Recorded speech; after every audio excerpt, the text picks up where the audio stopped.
buffet, buffet, buffet, yeah. Pillow talk buffet, buffet, buffet, pillow talk buffet, buffet, buffet, yeah. Pillow talk buffet, buffet, buffet, pillow talk buffet, pillow talk buffet.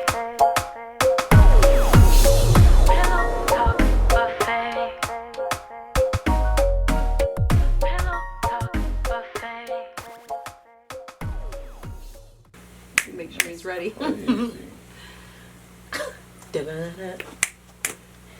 Did you guys watch The Monsters when you were kids? No. I watched an episode or two. Monsters? Yes, I love The Monsters. The Monsters? Is it Monsters or Monsters. Oh, Monsters. The Monsters.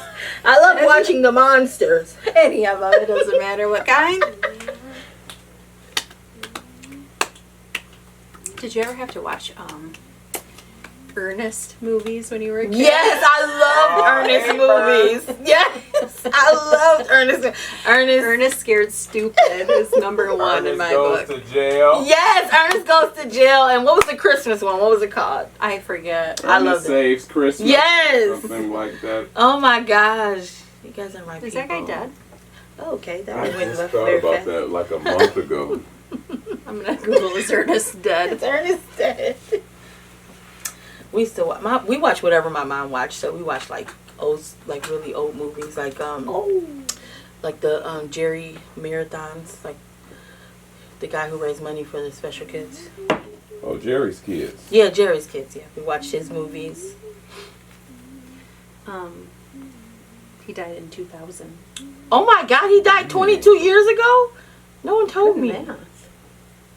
All right, camera 2 is rolling. You're a little mathematician. Baby, what? Now don't ask me to multiply or divide, because I needs me a calculator. But that subtracted. But that addition and subtraction. Whoa. That was very Bonquisha of me. I'm sorry. I love it. Don't sing, Hayden. We can hear this in our recording. All right. Jesus. Are we starting? Yeah, let me put my Bonquisha away. Goodbye, Bonquisha. Rest in peace, Bonquisha. Okay. Okay. I have a question for you. Okay. Do you think that red flags are real? Yes, but I don't think they are permanent. Do you think that there are red flags that are universal for everybody? Or do you think that it's a person by person basis? I think some should be universal for everybody. Which ones? Like, can you think of one or two that you think would be universal to everybody? Like if someone is really controlling, if someone is relationshiping with you out of their deficits, which in turn make them like controlling or abusive, etc. Like those should be universal. Will you sorry, I'm getting touchy. That's okay. But would you break that down on their deficits, like on what that means to be controlling based on their deficits? I think that could be a little broad, but if I have a fear of abandonment or a fear of rejection, how that comes out, how that is I don't know how to say it. How that comes out plays a part, I think, and I think there may be two spectrums. I could be wrong. I'm nobody's therapist, but I think on one end you can be very controlling, or you can be overly submissive. If I'm afraid that I'm going to be abandoned, afraid that I'm going to be rejected, how I deal with that fear and how it's played out, I think. Would those be the personal red flags or what you consider the universal red flags? I guess red flags should be personal then at that point. I think it's hard to say what would be universal. Yeah. You know? If someone just came up and whacked you upside the head with a frying pan, like that may be a universal. Yeah, I think somebody that's abusive is Yeah. for sure one that I think would be universal. Somebody that's physically abusive, you know, sometimes psychological abuse, Mm-hmm. I think is harder to kind of pinpoint. Mm-hmm. Is it bad? Yes. Mm-hmm. Is it more fixable than somebody who's physically abusive? Yeah, I think so. Mm-hmm. Does it mean that you have to tolerate it? No. Mm-hmm. I think that red flags are more personal than they are universal. I think there would be very few That are universal red flags. I agree. Now that you bring those points out, I do think that they are probably more personal than universal. And I'm easily swayed. no, I mean, it's hard to say, you know what I mean? Because I have seen people tolerate a lot of things that I wouldn't. Mm-hmm. And I've, had people say to me that I've tolerated things that they wouldn't, Mm-hmm. So it's hard to make it universal for me, at Yeah. least, Yeah. But if somebody's like abusive or kills somebody, like to me, I'm like, definitely no thank you. Does that mean that somebody else wouldn't give that person a chance? It doesn't, Yeah, true. That is very true. But I think red flags are like overused too. Mm-hmm.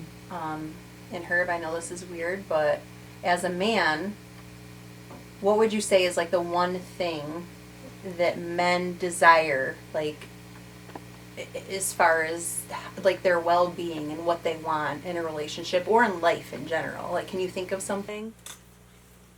We as men, It kept spinning. I think respect is a very common thing that men look for.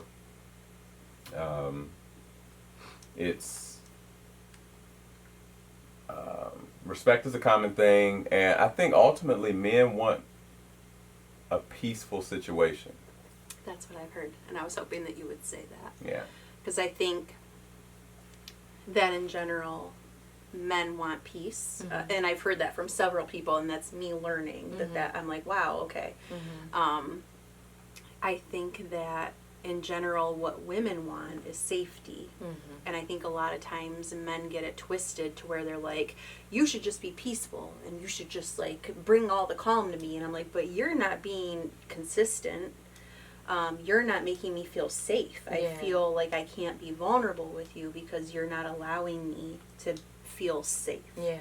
I can bring you your peace when you bring me my safety. It's Mm-hmm. hard to feel peaceful in yourself if something feels inconsistent or wrong, or like you're having to be inquisitive or not knowing how someone is making you feel safe or protecting you. Yeah. Um, Would you say that hinges on value systems, right? Like, I can't make you be my safety, but if you value bringing that to the table, then you're more willing to comply with it or honor it. I think that it has to do with value systems from both sides, but at the same time, I think that what's safe to me might not be safe to you, Right. and vice versa. We might have similar things that we think are safe, like we feel safe if I think you can protect me in a fight. You know what I mean? Or if you're the one to get up in the middle of the night because you heard a noise and it's not me having to do it. Or I think a lot of times in relationships, one person tends to take on more of the decision making. And that makes you feel alone. Yeah. So I think like what makes you feel safe is different. And like you said, it's kind of like your upbringing, your value system. I think those things are different from person to person. Yeah. So I don't know, like I guess for you with your upbringing, what things make you feel safe in a relationship? Emotional safety is very important for me. I'm what you would call an HSP. I'm a highly sensitive person. I absorb the environment, like even if I don't want to. I feel things very deeply. I'm not a person, I don't necessarily need you to fix my problems. I just need you to be like a safe place for me to land while I sort it out. And learning that about myself and looking back to my childhood, like I was my mom's most sensitive child. We would go away for the weekend to someone's house and I would come back and I would cry. And I didn't know I was crying, but I think now that I think about it, like all the excitement of the weekend, etc., and just being back in the safety of my mom's space just made me feel relaxed enough to just let out all of that. I did not understand that I think I just figured that out within the last couple of weeks, because there's one incident where I remember seeing my mom after being away for the weekend, and I sat next to her and I just cried, and she was like, "What's wrong?" And I'm like, "I don't know," and I just was crying, but I think it was just being overstimulated. I am very I'm okay figuring out a plan or making something work, or rooting myself or whatever. Sometimes I just want a safe place to fall. So emotional safety is important to me, because I feel things so deeply, because I think so much about another person, even if they hurt me. Like even as a kid, if someone slapped me, I'm feeling guilty for slapping you back. You know, like, so I just need a space to be. You don't have to fix it for me. Just let me be. So for me, that's something that's very important. Making a lot of decisions is not fun to me. But it's not that I'm not willing to make any. It's not that I'm not willing to be in a space where we come together and figure it out. Mm-hmm. But that's, like, not fun for me. I'm really, like, kind of easygoing, and I can be a little nonchalant. You know, unless it's very important to me. Unless I'm like, no, I'm sure. Like, this is what I want, and this is how I want it to go. So for me, not to be redundant, but for me, emotional safety is extremely important. And is that safety where you're allowed to feel all the emotions that you want? Like, do you want somebody to be able to acknowledge them and notice them in you before you do? Or is it more just like you want your space to be able to feel what you're going to feel and not worry about what that person is feeling because of how you're feeling? A little bit of both. I don't want you to tell me I shouldn't. Yeah. I don't want you to tell me, well, like, because I'm going to come to that space myself. Yeah. Let me feel what I feel, and don't try to fix it, or don't dismiss them. Yeah, I mean, that's gaslighting, right? Yeah. People always wonder, like, what is gaslighting? Gaslighting is where you try to tell somebody that you shouldn't feel a certain way, or that they don't have a right to a certain way, or unless you have you probably have a better definition for it than me, but to me, that's what gaslighting has always been, or what it felt like to me is when you're like, I feel this way, and they're like, well, you shouldn't feel this way because... Or making fun of me for feeling this way. I'm sorry, I didn't mean to cut you off, but again, I'm the most emotional and affectionate. Like, hug me, touch me. I'm gonna hug you and touch you. This sounds real rapey, but like I'm like a physical. I'm the most emotional and physical in my family, except for my niece. She's 2, and she's like physical and her love language. But so it's hard being in a space where people are like, don't hug me, or they make fun of you for your big emotions. Yeah. Mm-hmm. So for me, again, like, I'd rather, until I know a space is safe, I'll just go have my big emotions alone. Yeah. That makes sense. Yeah. I think that red flag is an overused term, because I think that sometimes people use red flags as just something that bothers you, not something that you should avoid, or that everybody should avoid. And to me, like I said, there's universal red flags I think that all of us should avoid, whether we do or not. I can't control that, but if somebody is violent towards their last spouse or their kids or animals, even, to me, I'm like, no. That to me is a never. For me personally, like, I think that there's a lot more personal red flags, and I think that we call them red flags when maybe they should be more, personal boundaries or things that we're unwilling to accept individually, not just red flags. So for me, something that I felt in a lot of relationships is where I couldn't be silly. And you and I have gone out so many times together. Something that I end up doing a lot, and sometimes it just happens to me, is people talk to me. I know it happens to you too. Like, even today when I was at Target, the lady was like, hey, like, I like this picture. What is this finger thing? And I'm like, yeah, it's Pinky Promise, And then she noticed my wallet and was like, what brand is that? Like, it holds so many cards. And I'm talking to this lady. And I love that. A lot of times I'm like, oh, this again, when you're in a rush or something. Yeah, but I love that. Like, even with strangers, I really like talking to people. I like connecting with people. I like feeling like the universe brought me somebody that maybe even needed that joy that day or Yeah. that connection. And especially since COVID and, you know, being through a pandemic, I enjoy that. And I hope that somebody else that has that experience does too. But I've been in relationships where somebody made me feel bad about that. Like, oh, why are you talking to somebody, Yeah. some stranger again? Yeah. Like in a restaurant. Like I've started conversations with people that are next to us at a table in a restaurant. Just, I enjoy that. Or if I talk to a server too long or somebody in a store too long, that would be embarrassing to like certain people that I've been in a relationship with. So now being all of 35, you know, I'm like, I don't want somebody that makes me feel bad for something that I enjoy. Yes. Not even something that is very much part of who I am and something that happens to me, but I enjoy it. I like talking to people. I like connecting with strangers, you know. I think red flags are can be determined by where, again, going back to like where you are, like knowing yourself. And I think knowing ourselves changes as we grow and as we come into certain levels of awareness, etc. But I can determine what my red flags are if I don't know me. Yeah. And investing that time into yourself so that you know what are your red flags truly. If I depend on society to tell me, then I may be missing out, or I may be casting judgment on a person where I actually have the capacity to give them space to be.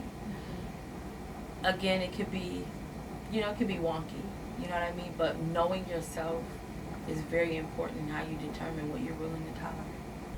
I think that it's like really easy too to think about what we find as red flags in other people. Like I wonder how many people have stopped to think like what their own red flags are. Like have you ever thought about like what your own red flags would be to another person? Like, or just in general things that you're working on growing from because you're like this doesn't feel good to me and it might not feel good to somebody else. I like that. I like considering your own, like what would make me red flaggy to another. I think for me, one of the, like alone time is very important. It's not that I don't want to be with you. Like I don't even need a lot of it.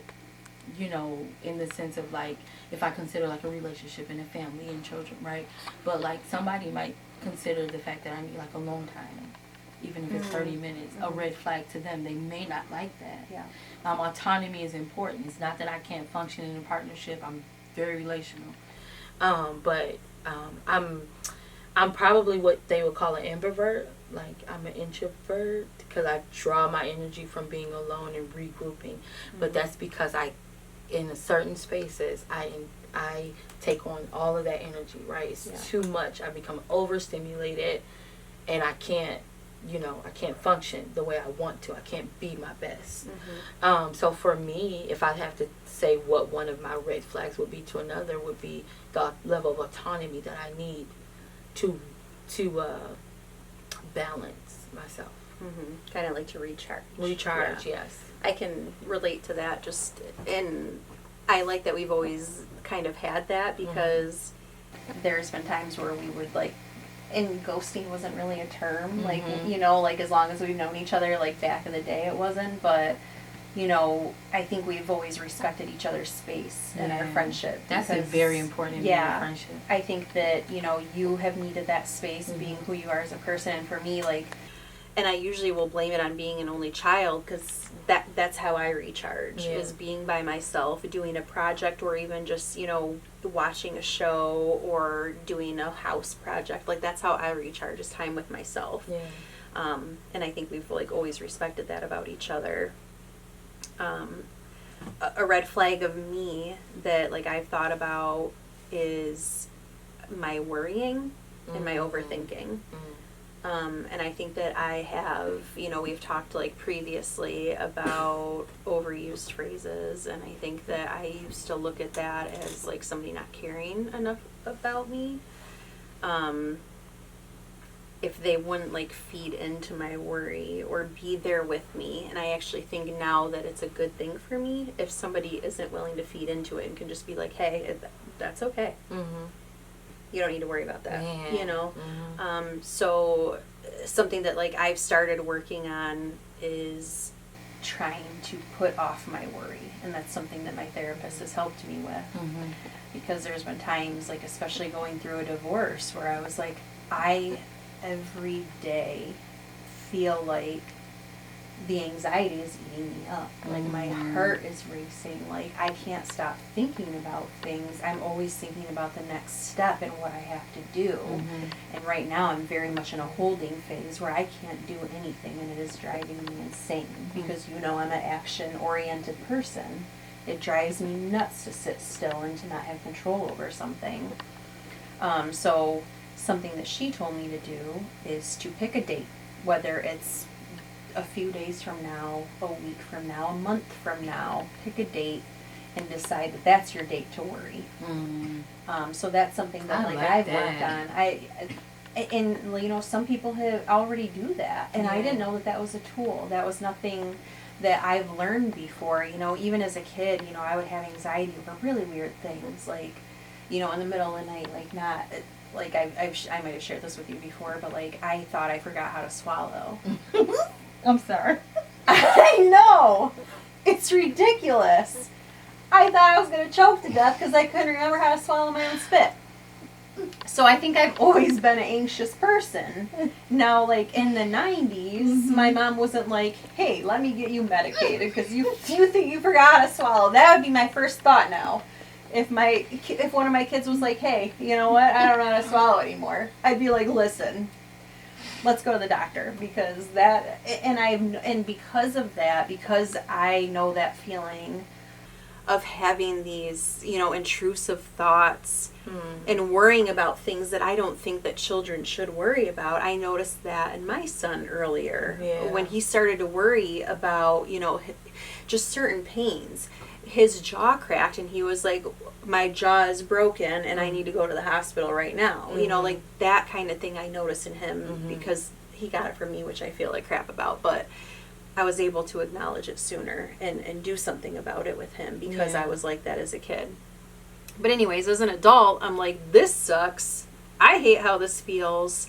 And like Herb said, if you're going to be in a relationship with somebody, like, I'm going to bring peace to somebody if I'm sitting there worrying about whether or not I can swallow or stupid things like that. Okay, obviously it's not swallowing now. Yes. I know how to swallow. I'm perfectly fine. I didn't mean it like that. But, like, how do you bring peace to somebody in a relationship if that's what they desire when you're worried about literally everything? Yeah.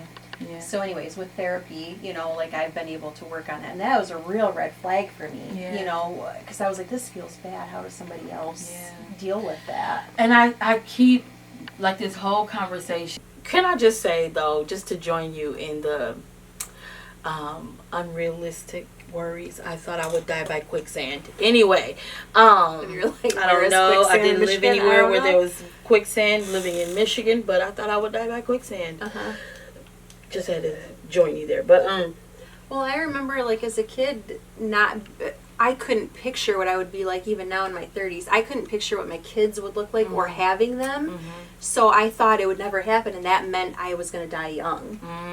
I thought forever that I wouldn't make it to my 30s. But that's like very deep thoughts for like a kid. And like, I probably should have been medicated, but they, like my parents didn't know. You know what I mean? Like, it wasn't that. it wasn't. I was just a weird kid. Even at 17, I remember meeting, like, we went to this church, and I'm black, if anybody can't tell. And we were going to a mostly Caucasian church at the time, and so the difference is jarring in certain ways. And so I was really close to this one girl, and she was talking about how she dealt with anxiety. She was older than me. I just really liked her, so I was drawn to her. And as she described some of the things that she dealt with, I remember recognizing those things in myself. But I was afraid that maybe I was just trying to make something up to garner attention. Because one thing I did as a kid, and even into my adult years, because I didn't know how to get the affection, I was a hug me kid. Hug me, love, and tell me, I needed words of affirmation, I needed physical touch. I needed that very much. So there were things that I would do to get the attention that I needed in order to get the love that I needed to receive. And that followed me into my adult years until I kind of broke the cycle. So I couldn't tell if I was just like trying to get attention or if this was really a thing. But anyway, I identified with what she said, and I remember telling my black mama, like, Mom, I think I'm dealing with anxiety. Like, I think I have anxiety. She looked at me, and she turned her head and kept cooking. She never acknowledged it. We never talked about it again. It was not something that we discussed. And so you moved on with it. You kept. So it's now within the last 3 years that I'm like, oh, I do have a predisposition toward anxiety. Nothing's wrong with me. I'm not awful. I'm not bad. I'm not crazy. Now I just know what to do to deal with it. So when I have intrusive thoughts, like, I can nip them in the bud, or I can confront them with truth, or I can give them space and let them pass through. I don't know how I got there, and there was something else I think that's like a really important tool, and that's something like I wish I would have known how to like put thoughts away, because for me it's like cyclical. You know, I just play thoughts like that in a loop, and it wasn't until like the last probably 6 months, maybe a year, where I learned to put them off. You know, and when you definitely don't have control of a situation, like when you're getting divorced, or you know, when something is going to be over, when you don't have control over it, just replaying it, all it does is make you, you know, not feel good and put you in a vulnerable position where you're just sick mentally, and it makes you sick physically. You know, like I just kept getting sick because like where my mental state was. Which, this is what I wanted to say. It feels like a lot of what we're saying always comes back to home, to self. If I take the time to love on me, to become aware, to heal, to grow, to release, however you do that, through therapy, through reading, their podcasts, etc. It's very important that you're home with yourself enough to know not to be perfect, not to be appealing to others, but to be aware of where you are, what your proclivities are, what your triggers are, so that if I'm aware of me, I can be better for someone else, or better for my kids, or better, right? Because now I know why this may be happening, how to manage it. So if I don't know me, I can't decide what my red flags are. I do have a couple red flags though that may not be super serious, but are a no for me, and I want to hear yours. So I'm gonna name 3. Okay. Do not smack your food. I cannot. Did I smack my food? No, you don't smack your food. Okay, that's good. Don't I don't know gulp. if I even do that. If you gulp when you swallow, I just can. Can I tell you one thing that I do? What do you do? And you probably know this. Oh, is it that toss that food around? No, but thank you for pointing that out. No, I hold liquid in my mouth. Yes, that's what I mean. Is that what you yes, meant? I hate watching you eat yogurt. It's so gross. So nasty. I don't even know that I'm doing it.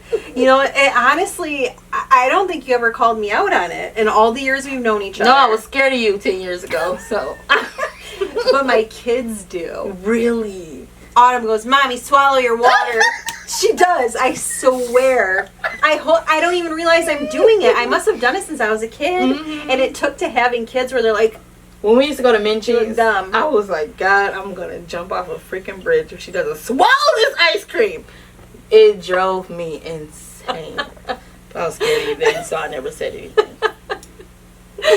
I'm a lot easier to deal with. Yeah, yes. Mm-hmm. And I've grown, like we've grown, you know. And we've so, grown together. Yeah. And yes. Yeah. So. What's the third one? What did I Smacking say? food. Smacking What was food, the second gulping. one? Gulping. Okay. What's the third one?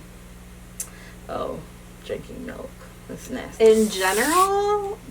Or? It's nasty. Don't be drinking no milk with your savory ever. dinner. That's nasty. If Not even with if you're spaghetti. eating Spaghetti and milk? my mom drank chili. No. She ate chili and drank milk, and it just I know. Yeah. like if you have pancakes or something, fine, but like don't be So it has to be sweet or it has to be breakfast? sweet or breakfast, but don't be eating no pizza and drinking milk. That's nasty. Pizza and milk go good together too. I'm so sorry. Yeah. And I know, like, Herb and I have talked about this, but, like, as a kid, when you, like, weren't ready for a meal, but you didn't want a snack, it was, like, Milk City. Glass of milk, and you were so full, and you could just, like, energy. You know where I live now? Fuel. See, I live in this weird chasm because of this culture. Milk is pus, but I can't drink almond milk either. Okay, good. So what are your, if we had to call them, quirky red flags? I know I already mentioned not being middle. Listen, okay. Blah, blah, blah. Blah, blah, blah. Hold on, let me take another drink of this so I sound smarter.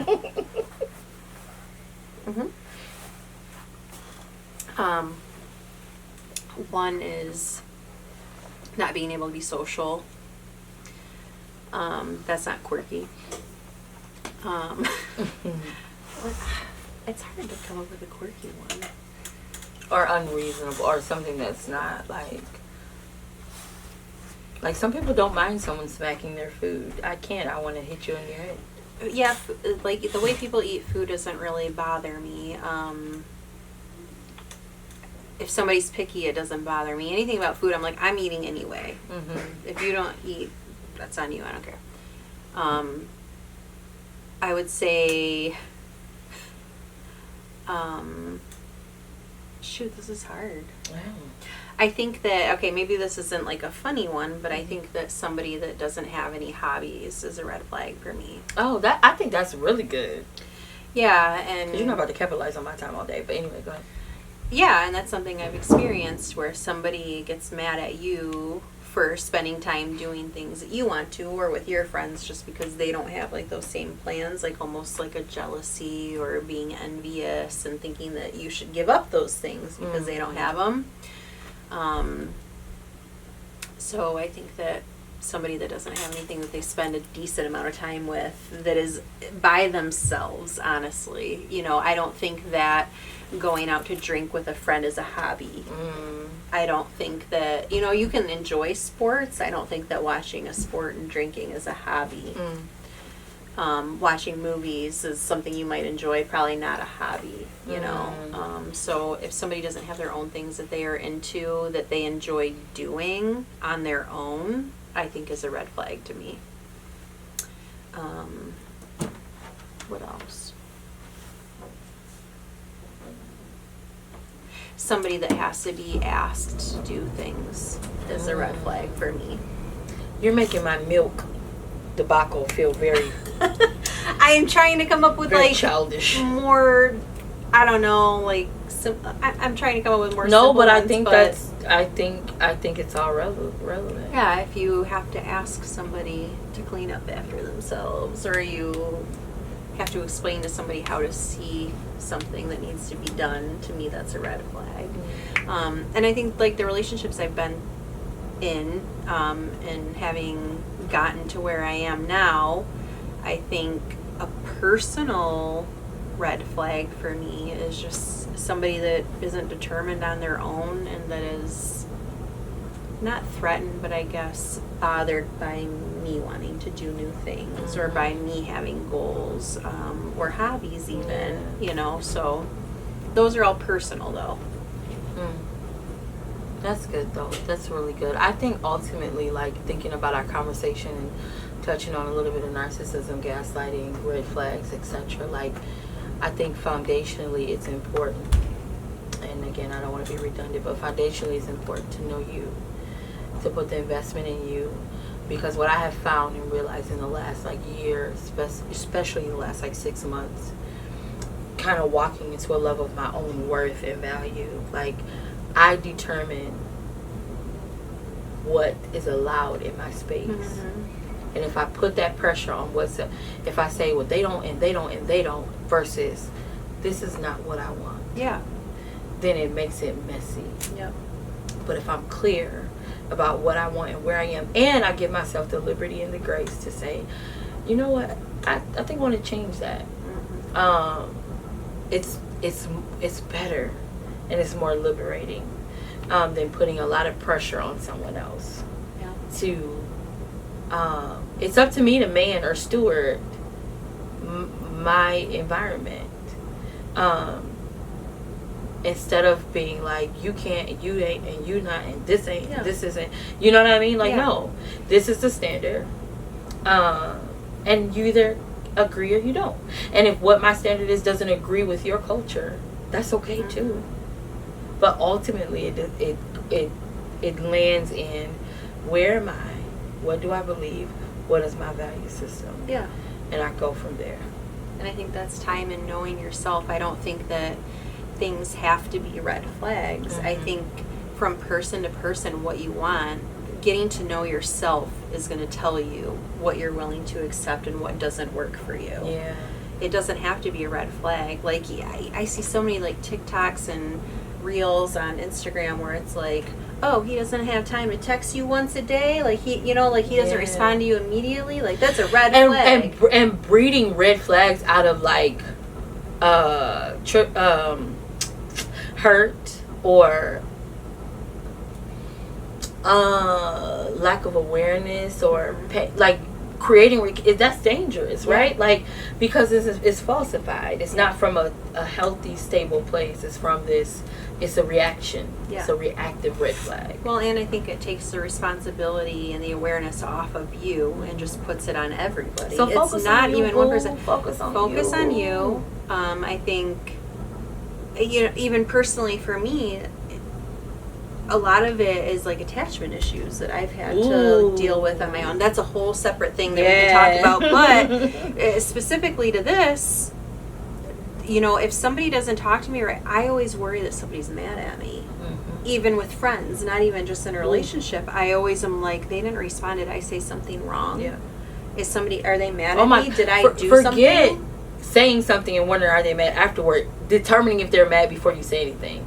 Yes. Hello, talk about anxiety. And then I swallow it out. Like, stop saying swallow.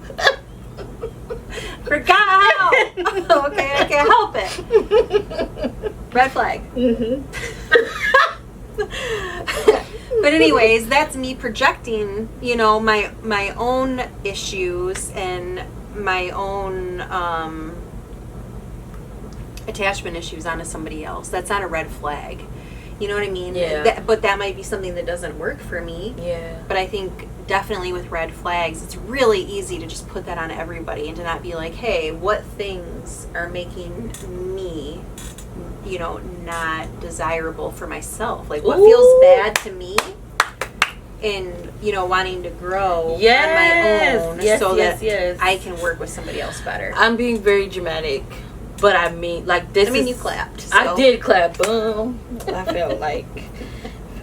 Okay, I'm not going to say what I felt like. But anyway, for myself, like, as we wrap up, for myself, I have taken, or I'm learning to take ownership of, like, what do I really like, right? Like, what do I enjoy me? Like, girl, do you like you? Right. Do you like your behavior? Do you like you? And whatever you don't like about you, like, change that. Yeah. And don't try to fit into what you think someone else wants you to do or be. And it sounds cliche, it sounds common, but when you really sit with yourself, because I learned to earn love, I have to be very careful. Yeah. To not overdo or overbe to get someone to give me what I think I need. So taking the time to say what, like, I've even gotten so detailed to say, like, why do I like this movie? If someone said, what's your favorite movie? And I told them and they say why, and I'm like, like, when somebody asks you what your hobbies are in school, that is like, yeah, I hate everything all of a sudden. I don't know anything. I don't know. Like, I don't know my name. I'm like, what's your name? No. Like, so even taking that time to really, like, explore, like, why do I like the movie?